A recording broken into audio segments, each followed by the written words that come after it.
रंगवा लेके होलियम तैयार रही है गे मोनालिसा खेले परियगराज आई है गे मोनालिसा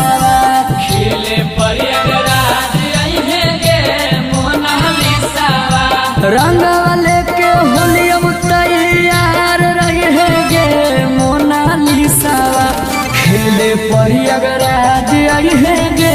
मोनालिसा होलियम परियगराज आई है गे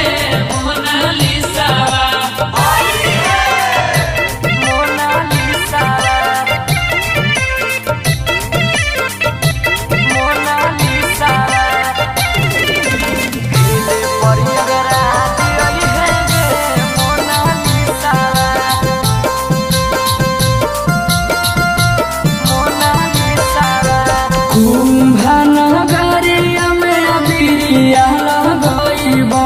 फगुआ में मोनालिसा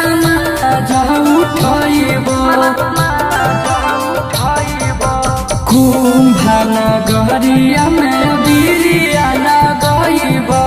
फगुआ में मोनालिसा उठइब चढ़ते फगुना पीछा करिया है गे मोनालिसा खेले परियगराज आई है गे मोनालिसा होलियम परियगराज आई है गे मोनालिसा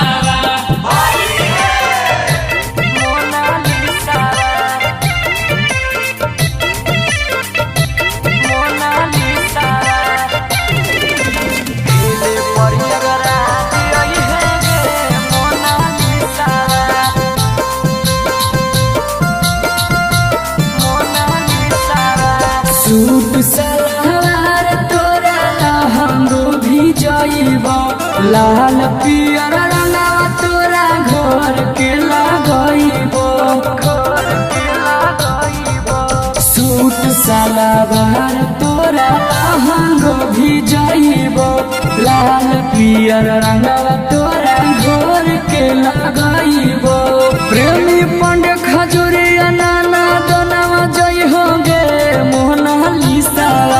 खेले परियगराज आई हो गे मोनालिसा खेले परियगराज आई है गे मोनालिसा शिव शक्ति रिकॉर्डिंग स्टूडियो हिजवा।